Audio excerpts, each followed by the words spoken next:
Hello, friends. For years, I was obsessed with the idea of perfection. I remember it so clearly. I was 27 and I thought if I had the perfect job, the perfect apartment, the perfect relationship, my body looked perfect, that I would just live this flawless life. But it felt like eventually, the harder that I chased perfection, the more that it ran away from me. When the real truth was that I was denying who I really was. My name is Miss Carol. I am here with you in service to humbly share all the things that I've learned over my healing journey over the last 10, 15 years. Self reflection, self acceptance, deep, deep self love. It wasn't until I was completely burnt out and I remember the breakdown just like it was yesterday. And I'll talk about exactly how that happened later. But it wasn't until I was literally broken inside and out that I really realized, what am I running from? Why am I attempting to make myself into this person? And I am absolutely miserable. What is this idea of perfection that I am chasing? Well, that's why I really wanted to focus today on 5 things that you are missing about true confidence when you are chasing perfection. The first thing is your authentic self. And the first caveat to this, I will say, is I would love if we could switch the narrative from authenticity to genuine, because I really feel like people have been confusing authenticity with showing up as their full version, regardless of if the situation calls for it or not. A job interview is not the time for your 100% authenticity. A first date is probably not the time for your genuine 100% authenticity, or your authenticity. Genuine, though, when you show up as yourself, you are bringing your true self to the table in a way that is mindful of everyone involved. So for me, it was like these tiny things that would happen, and I could not explain them. I could not explain why I was in such great shape but just felt miserable. I had a wardrobe that was, plentiful. I had so many racks of shoes and clothes, and, my hair was always done. On the external, I was feeling wonderful, but there was always, something that was nagging at me. When I was young, I had this bully, and I think I was maybe in the 3rd grade, and I will never forget this person because anytime he would see me, he would just point and laugh.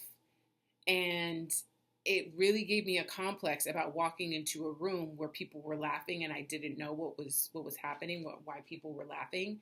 Even to this day, I have to catch myself.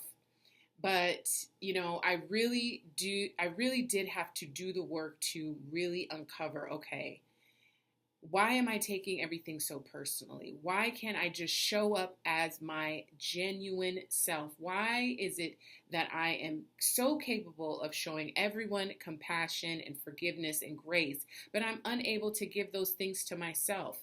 The power of being genuine is that you allow yourself to be who you are in whatever moment that you are showing up as, because like it or not, today is the best version of yourself. Today is the only version of yourself that you will have. So why deny that? The second confidence boost that comes with embracing your imperfections is that it really alleviates this fear that we have of failure.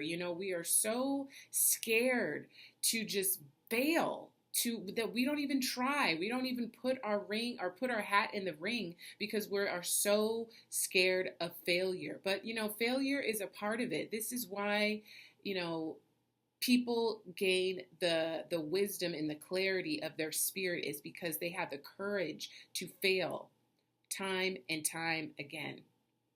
And, you know, again, the harder that I pushed for this ideal of perfection, the more that I was it was running from me, and I was literally making myself sick. When I was in my late 20s, I worked for a very high end retail company. And not only did I work for them, but I worked as a manager. And so I was working these ridiculously long hours, 15-hour days, 18-hour days. And, initially I really enjoyed it because it was like I had my regular clients that I worked with on a day-to-day basis. But then I had all these other clients that I was responsible for as a manager. And so, I had to keep up with appearances. So I had to dress a certain way. I had to, they wanted us to be fashion forward. So I really took it upon myself to go to different stores to see what other people were doing, what other people were how they were gathering their sales floor, so that way I could learn from them. But it wasn't until I had a literal meltdown after I think it was an 18-hour day. I had just come back from driving to a department store. I was in my car and I literally just started crying. I was literally in my driveway. Couldn't even make it into my apartment because at the time I had this beautiful apartment that was pretty much bare. It had a mattress, a TV, and like a kitchen table. It didn't have any furniture because I did not have the time to furnish it. I was so busy trying to keep up with this idea of perfection. I cried and I cried and I cried and I cried. And it wasn't until I was like, okay, something needs to change. I cannot keep going this way. If you are interested in learning your authentic self and getting to a place of true self-reflection and true self-acceptance, please reach out to me. Please consider subscribing to the channel. That way we can connect and we can grow and learn together. So the third thing that I learned after this breakdown was that, when you make a mistake, those are your biggest teachers. When you have the courage to show up and fail, those are the times when you can look back in hindsight and say, wow, I really learned from that. That's where wisdom comes from. There is no quick way to gain wisdom. Wisdom is about taking action, whether it goes your way or doesn't go the way that you want it to go, and learning from it. That's why I have this epiphany that I had many, many years ago upon my burnout, is that no one will ever love you the way that you will love yourself. No one will ever love you better than you will love yourself. No one will ever respect you better than you respect yourself. It all starts with you. So you cannot expect someone on the external to show you a level of respect that you are not showing yourself internally. It all starts with you, but it takes a lot of self-reflection and a lot of silence to get to that place. And there's no quick way to get there. It's moment by moment, mistake by mistake, and recognizing those patterns. The fourth thing that I learned through imperfection is vulnerability. We are all vulnerable to one another. There is no getting around our vulnerabilities. We are vulnerable the minute we step out of our doors. But when you have, again, the courage to take action, you will be so surprised at the connections that you make, the deep connections that you make. People that I, just met through my work were allowing me to come to their Thanksgiving dinners, were putting me up for a few days while I was figuring things out.